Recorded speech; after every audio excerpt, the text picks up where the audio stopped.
azim. Subhanallah wa bihamdihi subhanallahil azim. Sallu ala Nabi Muhammad sallallahu alaihi wasallam. Bertasbih, memuji Allah dalam setiap hembusan nafas kita kapanpun, dari mulai pagi hari, matahari di atas kepala, matahari terbenam hingga matahari sudah tidak ada pada saat gelap ya, di tengah malam, terus memuji Allah, mengagungkan Allah sambil memohon ampunan kepada Allah Subhanahu wa taala sehingga kita selalu dekat dengan Allah. Kadang-kala kita dapat masalah, kita bukan larinya ke Allah tapi larinya kemana? Pinjol, enggak. Larinya kita ke makhluk, ke pinjol lagi. Larinya ke makhluk, kita lari harus kepada Allah. Biar Allah kasih jalan keluar dari tempat yang gak diduga-duga. Ya Bu ya? Bu, bengong aja ini Bu. Main asal jawab pinjol lagi. Oke, baik, sekarang kita akan lanjutkan kajian kita ya. Surah Al-Ankabut ayat 8 hingga 13. Sudah hadir bersama kita Ustazah Inna Rotul Ain. Silakan Ustazah, fadhol.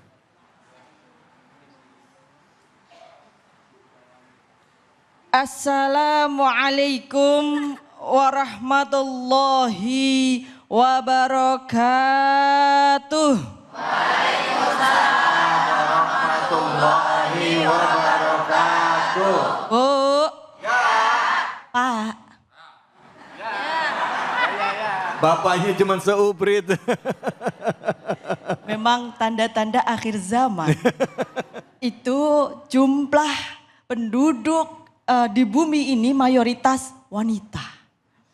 Jadi ini karena kita sudah memasuki akhir zaman, benar tadi yang dikatakan oleh Abi Amir, babai setan. Ini di sini ada setan enggak? Mari kita keluarkan setan kalau ada setan. Soalnya setan itu bisa dari jenis iblis, bisa jadi jenis manusia. Nah, umumnya setan itu dari ya jin dan manusia, harta, tahta, apaan wanita? Jadi babai harta, siap?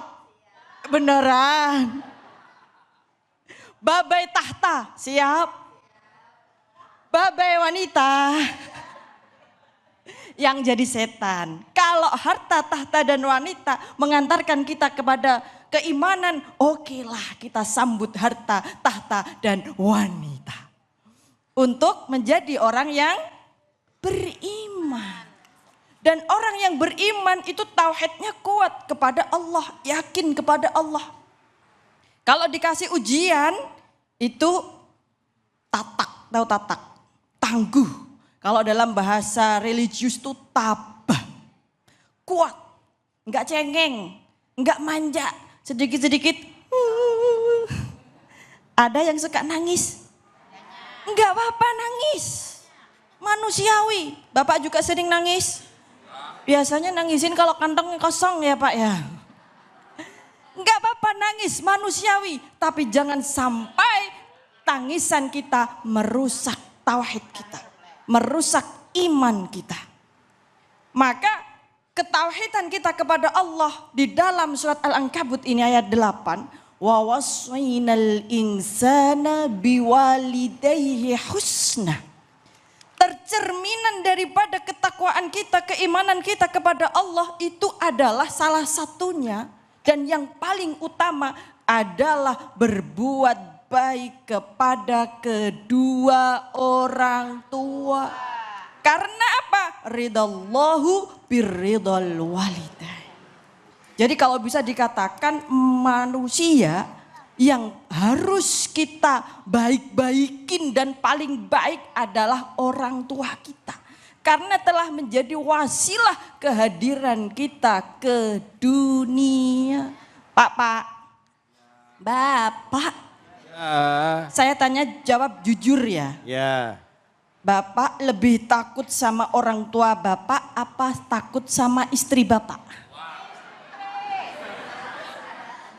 Kalau kata bapaknya, Iya. saya nggak pernah takut sama istri. Cuma istrinya lebih berani Cuma aja. saya lebih berani aja. Jadi Seringkali kita lebih mengutamakan yang lainnya dibandingkan orang tua kita. Padahal keberadaan orang tua kita itu adalah surga yang nyata. Artinya apa? Selagi kita masih punya orang tua, sebenarnya jalan kita ke surga itu sudah tampak nyata. Maka bagaimana kita berbuat baik kepada kedua orang tua? Sedangkan problematika zaman sekarang itu semakin banyak. Apalagi Gen Z sama orang tuanya udah beda level katanya. Beda pemahaman, berbeda cara pandang, paradigma, dan juga berbeda perekonomiannya. Maka bagaimana menyikapinya? Maka kita harus ajarkan kepada anak-anak kita untuk bagaimana berbuat baik kepada kedua orang tua. Sebagaimana yang kita contohkan, kita juga harus berbuat baik kepada kedua orang tua. Kalau kita nggak berbuat baik kepada orang tua kita, bagaimana mungkin kita menuntut anak-anak kita berbuat baik kepada kita, betul? Maka mari kita contoh sahabat Nabi Abu Hurairah.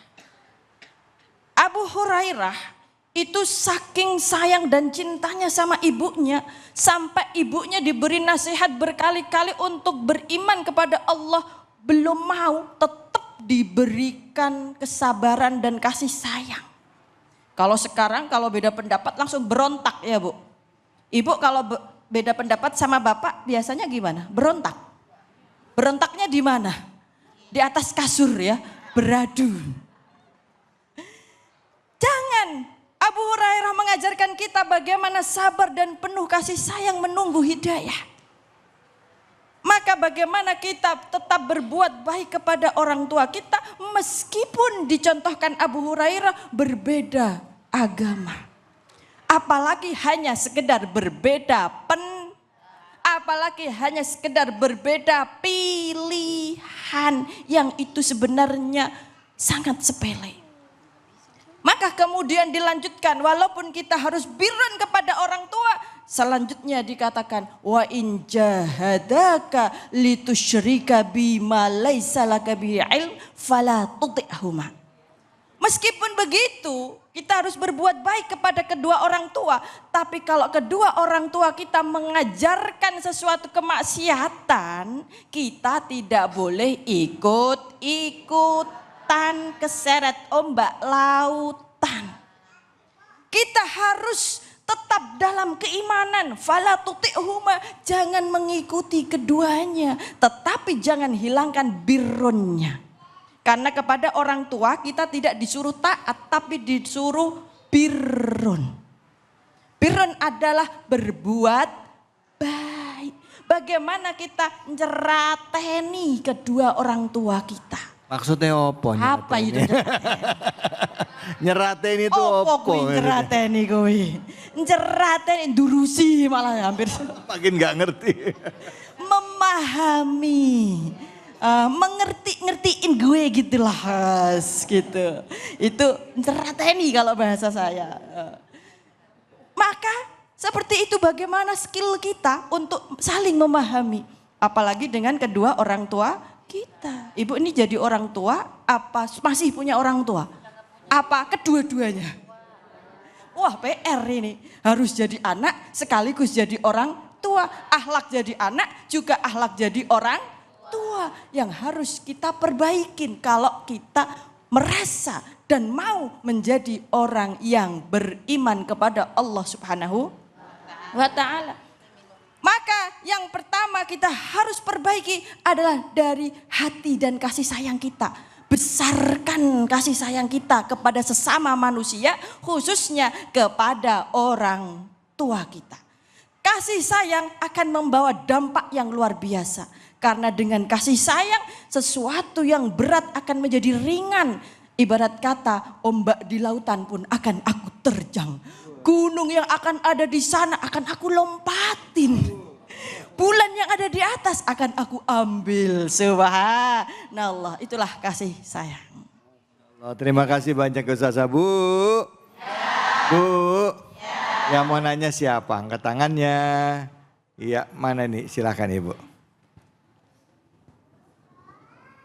Assalamualaikum warahmatullahi wabarakatuh. Waalaikumsalam warahmatullahi wabarakatuh. Kenalkan, nama saya Dewi dari Majelis Ta'lim Al-Hikmah Pondok Gede Permai.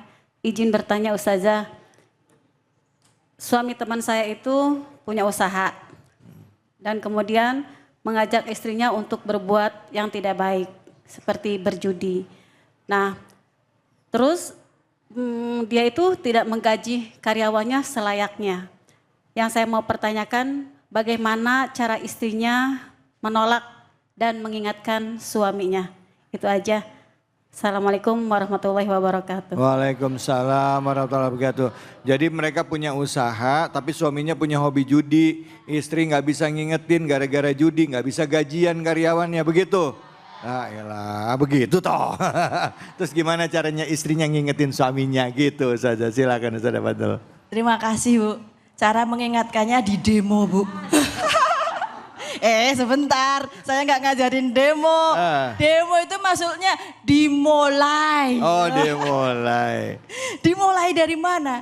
Dimulai dari tadi besarnya kasih sayang kita kepada Allah Subhanahu wa ta'ala. Tidak kepada suami, besarnya kasih sayang kita kepada Allah. Maka ketika kita benar-benar dimulai ya demo, saya bilang dimulai. Kalau kita kan sekarang demonya ini ya, dimulai dari mana? Dimulai dari sana. Sensitif sekali ini. Jadi kita demo aja sama suami, aman ya. Dan demonya di mana Bu? Di sana, di kamar, di rumah. Kita perbaiki mulai dari rumah. Dimulai dari rumah, keluarga yang paling kecil. Demo dulu di rumah. Dimulai dari rumah. Kalau rumah per kepala keluarga ini baik-baik semua, satu Indonesia insya Allah baik semua. Tapi Ustazah maaf saya potong, seringkali kan kadangkala ya maaf ya ini masukan buat para suami walaupun nggak semuanya. Kadangkala suami suka gitu, kamu kok nggak nurut sama aku, kan istri itu harus nurut sama suami gitu. Kenapa kamu begitu? Ya kan begitu ya Bu ya, suka begitu kan. Padahal suaminya salah gitu, tapi suka pakai senjata itu. Nanti kau bisa masuk neraka nggak nurut sama aku, gimana Ustazah kalau ada suami pakai senjata kayak gitu? Saya jawab dengan pendapatnya Imam Yusuf Qardawi. Iya. Imam Yusuf Qardawi mengatakan bahwa hak Allah itu ada di atas hak suami.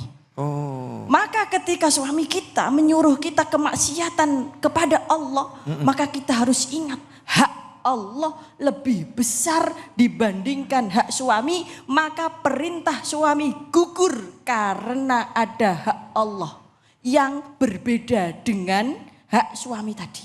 Walaupun suaminya ngambek, suaminya marah? Enggak masalah. Oh. Saya nggak ngajarin jelek, cuman mohon maaf di dalam pendapatnya Imam Yusuf Qardawi ini fikih kontemporer ya. Bahkan jika andai pun, tapi semoga tidak, sampai terjadi perceraian, na'udzubillahi min dzalik ya. Ini jauh lebih baik dibandingkan kita menyalahi hak Allah. Karena hak Allah itu jauh di atas keberadaan hak suami. Ada kewajiban suami dan kewajiban istri. Kewajiban suami adalah menuntun istrinya kepada kebaikan, yaitu kepada Allah.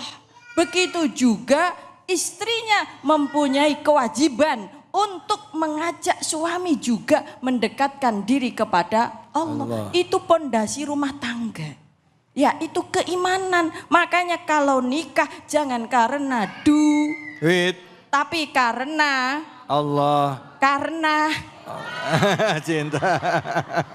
cinta kepada Allah. Kalau cintanya kepada Allah, maka insya Allah nanti akan terbentuk keluarga yang sakinah, mawaddah, warahmah, membawa kepada kebaikan. Andai pun suami kita penuh dengan kemaksiatan, karena cintanya kita kepada Allah, Allah akan geret. Tahu geret apa? Ya geret tahu, ditarik. Tarik menuju jalan kepada Allah. Karena magnet cinta kita kepada Allah, maka akan menarik orang-orang yang kita cintai juga untuk berada di jalan Allah. Makanya magnet kita kepada Allah harus lebih besar dibandingkan magnet kepada suami. Kalau magnetnya kita kepada suami, ditarik sama suami, kita langsung ditarik kemaksiatan. Mau berarti kita menyalahi hak Allah. Na'udzubillahi min zalik. Masya Allah. Memang ya Bu. Orang yang beriman itu tanda-tandanya adalah dia mencintai Allah dan Rasulnya melebihi kecintaannya kepada makhluk. Baik itu kepada suami, kepada istri, kepada anak dan sebagainya. Ibu cinta sama Allah apa cinta suami? Lebih cinta Allah apa cinta suami? Disanter kameranya loh, digambar mukanya langsung. Harus cinta Allah ya. Sama suami itu bonusnya Bu. Tapi cinta lebih banyak harus kepada Allah ya. Insya Allah hidup selamat dunia akhirat. Doanya apa? Doanya supaya rumah tangga sakinah mawaddah warahmah. Rabbana hablana min azwajina wa zuriyatina qurrata a'yun waj'alna lil muttaqina imaman. Amin ya rabbal alamin. Semoga Allah jadikan rumah tangga kita rumah tangga yang penuh keberkahan, sakinah, mawaddah warahmah, dan wahai para bapak jadikan dirimu imam yang baik bagi keluargamu. Amin ya rabbal alamin. Jangan kemana-mana, kita akan lanjut lagi tetap di sini di Cahaya Hati Indonesia.